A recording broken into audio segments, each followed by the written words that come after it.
proposals? So I laid out a series of proposals that I'll pursue when I get to the U.S. Senate and look for allies on both sides of the aisle, and more than that, for allies outside the Capitol. Now, are there steps that the administration has taken that you agree with? Sure. You know, I believe it's important for us, as the administration has done, to make targeted investments in infrastructure. Some of the steps I just described to repair our infrastructure are contained in the stimulus bill that the administration passed. You should know this. I am going to the U.S. Senate to represent Colorado, not a particular administration or much less a particular interest group in Congress. So when I agree with the administration and when I serve in the Senate, I will stand proudly with them, and when I disagree, I'll say so too. None of the proposals that I've listed today, whether it's trade policy, reforming tax policy, making sufficient investments in the infrastructure, or easing access to credit and capital for small businesses, have gotten the support they need yet from the administration or from the folks at the other end of Pennsylvania Avenue. Would you support the unemployment bill that is going to pass today?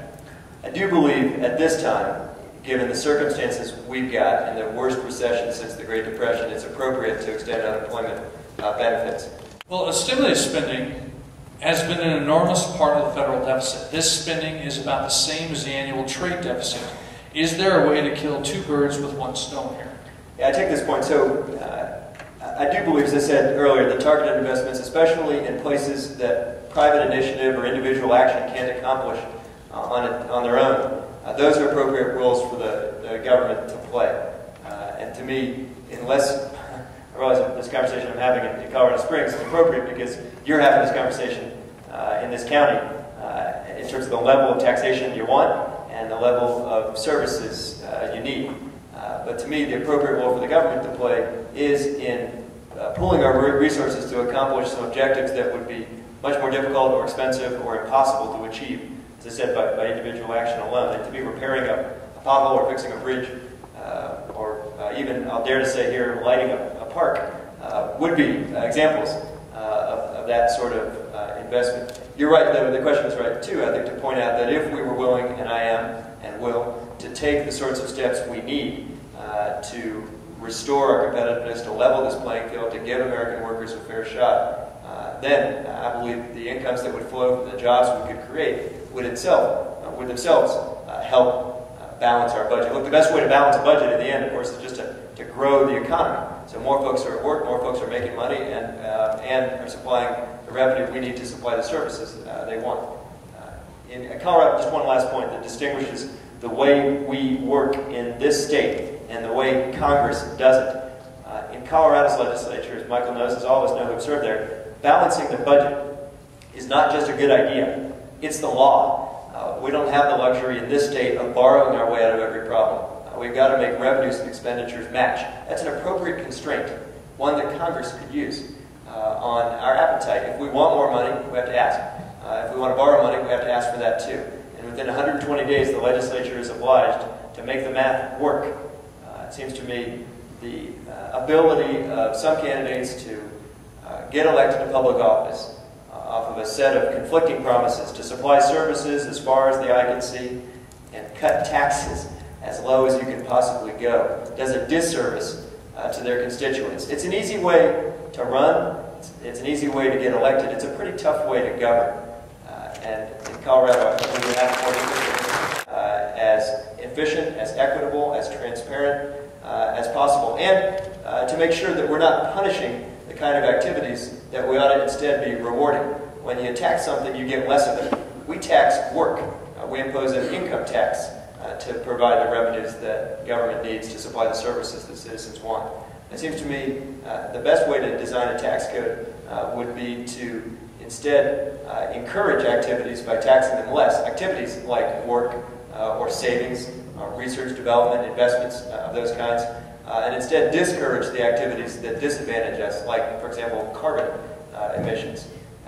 I want to also make sure, and I think some of the earlier conversation reflected this, that as we're designing this tax code, we don't unfairly disadvantage the folks who have the least ability to pay. I think progressivity is an appropriate part both of CPA's platform and of our own tax code. The tax code we've got, I should tell you, does not inspire a great deal of confidence among ordinary Americans, because they figured out pretty quickly that if you can hire an army of accountants or tax lawyers or lobbyists, you can probably carve out enough loopholes to avoid paying taxes altogether. And that doesn't instill much confidence in us either. How do you wait and repeat that we have free trade when in reality it is not free trade, but managed trade, managed by the WTO? Are we a nation being conquered by a key word? That's a great question.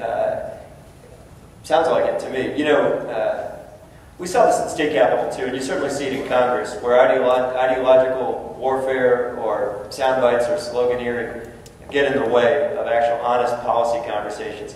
I didn't come here today with all the answers to these questions. This is tough stuff, and I'm glad there's a lot of bright minds who are working on it. Frankly, the danger you get when you run for the U.S. Senate, and I encourage you to do that, by the way. It's great fun. Just not this year. There's enough candidates already. The danger you face when you run for a job like this is you're asked to hold forth in front of audiences which can invariably contain people who know a lot more than you do. Which you ought to, so to answer the first question, yeah, I believe in fair trade. I think maybe the sort of sloganeering around free trade has gotten in the way of some sensible policy decisions. What you also ought to demand, it seems to me, are candidates for public office on both sides of the aisle who are willing to admit what they don't know and willing to learn and willing to change their ideological perspective if they got one when new information comes in. That's tough, not just for politicians, but for any humans. I'm counting politicians in that species.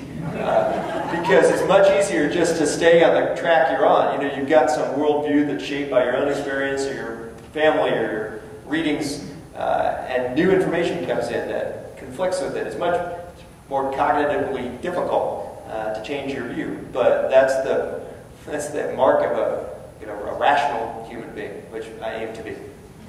Since then, the U.S. hasn't found the political will to stand up for domestic producers, and our current account balance is now minus $7 trillion. Would you support countering these illegal practices that have gutted American industries? Yes. Let's try and keep my answer shorter because I know time is running out. And I said so at the outset. I mean, I believe we ought to take a look, whether it's illegal dumping or intellectual property theft or other predatory trade practices. I'm not convinced that diplomacy and argument alone are going to do the trick, and we shouldn't surrender the other tools we've got in the hopes that those efforts will succeed. In 1914, Henry Ford said he would pay his employees enough so they could buy what they made. Today's big box stores appear to have turned Ford's idea on its head and have a strategy to leave their employees so poor they can only shop in these Chinese outlet stores. Who's right, Ford or the big box stores? I'll side with Ford on that argument.